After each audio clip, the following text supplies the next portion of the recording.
Hello Recruit, and welcome to an Astroneer Academy Extra. Today, we are going to take the information from the previous 5 courses and use that knowledge to complete several missions. Some of these missions require obtaining or creating various resources, while others require you to be resourceful to complete them quickly. Yeah, you see what I did there with the title? Resourceful Missions? Resources and being resourceful? Okay, you're right. If I have to explain it, it isn't clever.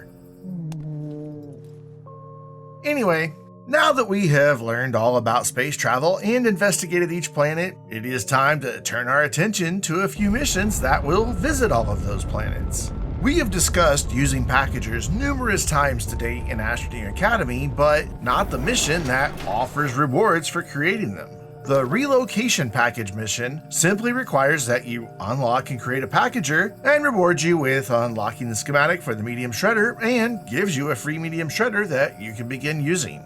The packager is unlocked in the research catalog with 1000 bytes and is crafted on your backpack from 1 graphite. We have already discussed using packagers to package research items and medium power producers, but they are useful for much more. You can repackage nearly any item, making it easy to relocate items to a new base or to a completely different planet. You can also use them to store items that you are no longer using or retrieve larger items in an easier to transport size. They are also going to come in handy in the next 2 missions we will discuss today, and they even came into play for the quick bite that covered using packagers to provide unlimited uses from a single solid fuel thruster. To use a packager, simply place it on any part of the object you wish to package, being certain it is not slotted to a storage slot. Packagers do not function when stored in a storage slot, and the small light on top will turn black to indicate the packager is inactive. If the small light is red, this indicates that the packager is attached to an item that cannot be packaged or that it's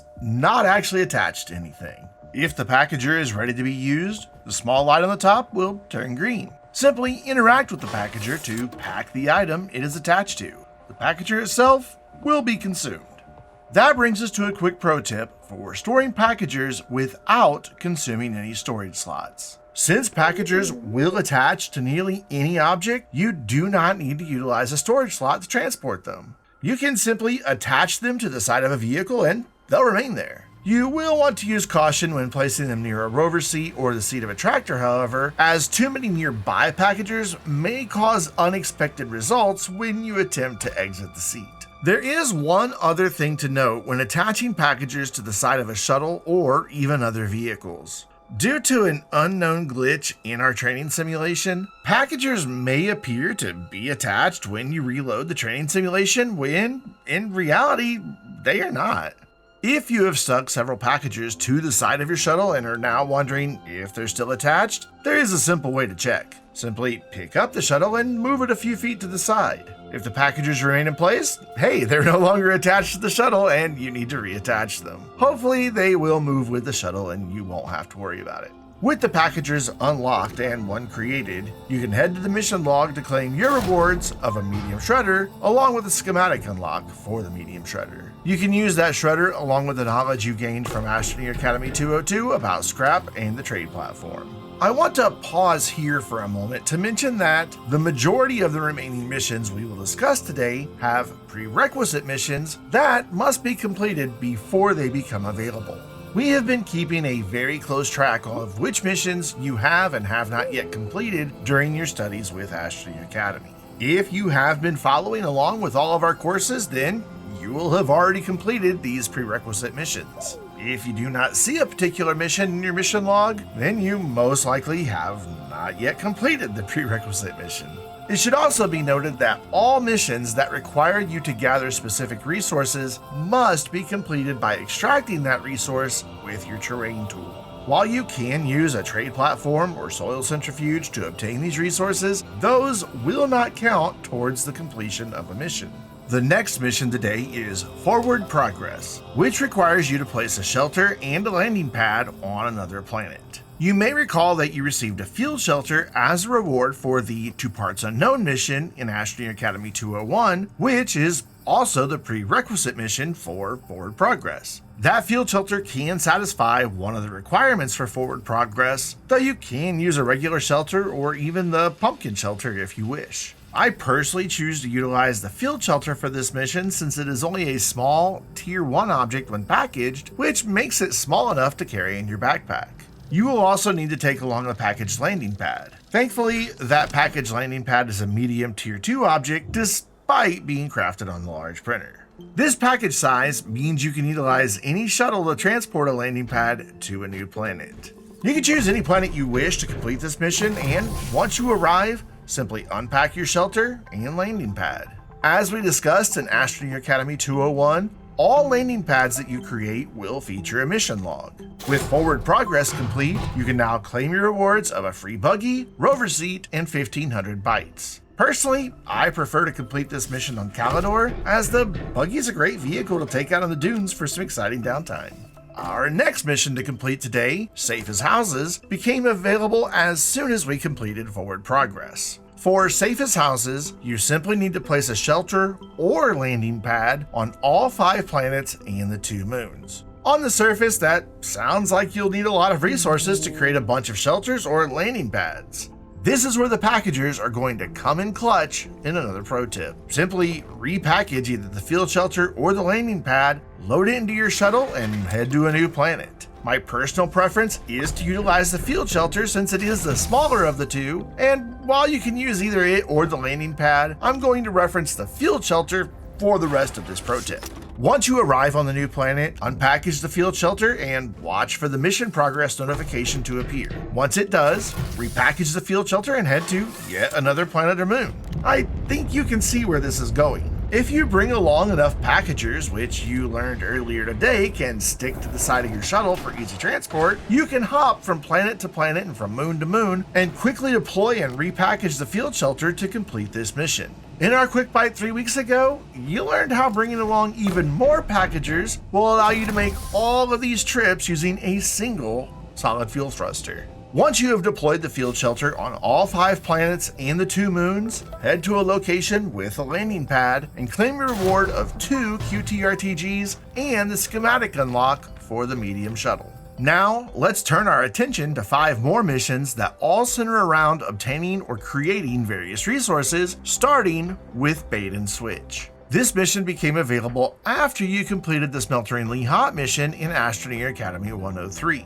To complete Bait and Switch, you simply need to gather 3 sphalerite. You can find sphalerite deposits in the cave and mantle regions of Silva and the flats of Desolo. As you gather sphalerite, a notification will update to indicate how many you have gathered. Once you have all 3, head back to the mission log to claim a rather unique reward, a strange object. This object is most definitely strange, unlike anything we have encountered so far in our adventure. It's quite shiny and small, but when you pick it up and move it, the hologram it projects is massive. While it is tempting to find out what the strange object does right away, we're going to set it aside for now and come back to it in a few weeks in Astroneer Academy 205 and our discussion of xenobiology. While we're being rewarded with strange and peculiar things, let's complete the Digging Deeper mission. You unlocked this mission when you completed Talking Tungsten in Astroneer Academy 202. To complete Digging Deeper, you simply need to gather 3 malachite. Once you do, you can visit the mission control panel to claim your reward of,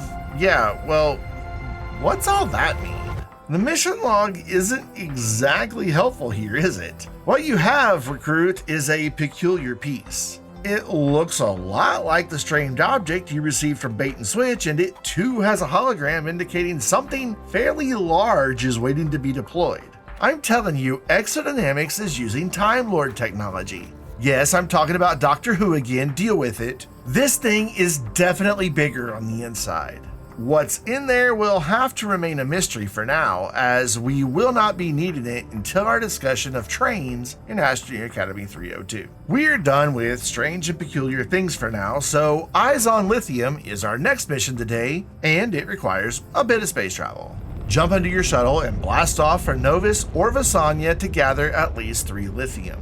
I would recommend taking some form of storage with you in order to collect more than 3 nuggets of lithium. Not only will you need at least 1 lithium to complete a later mission, but lithium is also used in the creation of medium batteries and RTGs. Once you have gathered at least 3 lithium, visit a mission control panel to collect your reward of 1,000 bytes. If Eyes on Lithium is not available in your mission log, double check that you completed battery backup in Astroneer Academy 104. 2 weeks ago, you completed the From Thin Air mission, which unlocked our next mission for today, Fuel for Thought. You will need both the atmospheric condenser and the chemistry lab for this one, along with at least 2 ammonium. Use your atmospheric condenser to obtain at least 1 canister of hydrogen, then use that hydrogen with at least 2 ammonium to create hydrazine in the chemistry lab. If you need help finding ammonium, please be sure to refer back to the Astroneer Academy 106 Quick Bite for tips on finding ammonium fast and easy. With Fuel for Thought completed, you can open the mission log control panel to claim your rewards of unlocking the schematic for the hydrazine thruster, along with a free hydrazine thruster that you can begin using. You are going to be using the hydrazine you just created in our very next mission, but you can always make more to use with your new hydrazine thruster. For our final mission in today's discussion, I want you to think back to Astroneer Academy 202 and our pro tip of creating what we call the gas outpost. By now, the gas outpost on Aestrock should have created several canisters of helium, and the one on Glacio should have some argon waiting for you. You're going to need it along with several other resources. The Composite Perfection mission unlocked when you completed From Thin Air, and it requires that you create a nanocarbon alloy. Your reward for doing so is unlocking the schematic for the portable oxygenator, which is made from, you guessed it, 1 nanocarbon alloy. So let's create that nanocarbon alloy. Gather 1 organic, 1 hematite, and 1 titanite, and smelt them into carbon, iron, and titanium, respectively. You will also need 1 graphite, a canister of nitrogen, and the hydrazine from our previous mission. Gather all of those resources together for use in the chemistry lab. Use the graphite and hydrazine to create graphene, then combine that graphene with the nitrogen and titanium to create titanium alloy. Now use the chemistry lab to create steel from the carbon, iron, and argon from your gas outpost on Glacio. Finally, combine the steel and titanium alloy along with the helium from Atrox to produce nanocarbon alloy. Good job, recruit. You just produced the most advanced resource in existence. You can use it however you wish, though there are only 3 items that require nanocarbon alloy. Personally, I choose to use this nanocarbon alloy to create a portable oxygenator, especially since we unlocked the schematic for it by completing the Composite Perfection mission. While there is a mission that rewards you with a free portable oxygenator, that mission will not be unlocked for quite some time. Since the portable oxygenator will come in handy over our next 2 courses, you may as well create it today.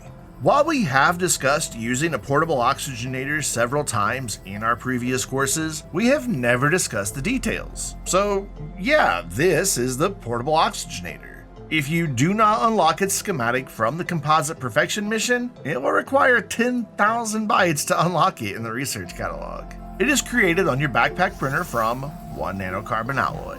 When active, the portable oxygenator provides a continuous supply of oxygen. It will fill your backpack oxygen tank as well as any extra oxygen tanks you are carrying in your backpack.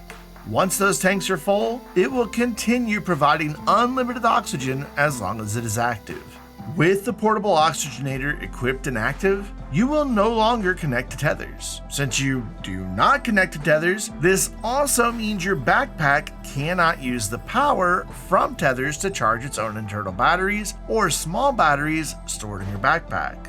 The portable oxygenator consumes power at 1 unit per second while it is active, so if you are going to carry it in your backpack, it is a good idea to also carry at least 1 QTRTG or other power source in your backpack as well. You can use other power producers, but by utilizing a QTRTG, you are essentially providing yourself with infinite oxygen, since the QTRTG does not require fuel, sunshine, or wind in order to produce power. If you place the portable oxygenator in the main body of your backpack, you will have to open your backpack to manually toggle the portable oxygenator on and off. If you place it in one of your 2 backpack shoulder widget slots, however, you can use the controls for those widget slots to turn the portable oxygenator on and off.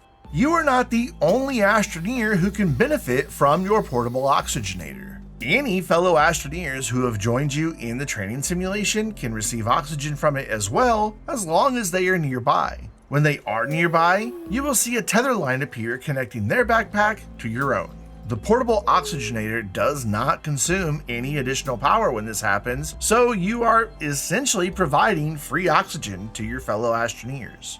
It should be noted that backpacks will try to share power as well, so if the other Astroneer's backpack needs to be charged, or they are carrying small batteries that are not fully charged, your backpack will begin discharging as it attempts to charge their backpack and batteries. If this happens, you can simply turn off the portable oxygenator temporarily until both of your backpacks and any batteries are fully charged. Power consumers that are being utilized by the other Astroneer will also attempt to obtain their power from your backpack when in use. Keep all of this in mind when other Astroneers are tethered to your portable oxygenator to ensure you don't wind up running out of power and sending everyone back to the nearest shuttle or shelter for a reprint. You can also place the portable oxygenator on a platform to supply oxygen to a tether network, but be aware that it will still consume power in this configuration. If you wish to permanently supply a tether network with oxygen, it's better to use the full-size oxygenator as it does not consume any power. Today, you utilized your knowledge from the past several courses to complete numerous missions, including one you cheesed quite a bit by utilizing packagers. As a bonus, you learned all of the details of the portable oxygenator. Next week in Astroneer Academy 203, we will begin discussing jet-powered transportation as we take a look at solid fuel jump jets and hydrazine jetpacks. And the week after that, we will turn to another Astroneer Academy Extra to discover how to complete a longer mission chain to unlock 2 additional unique jet-powered modes of transportation. Until then, I'm Brandon, reminding you to keep looking to the stars.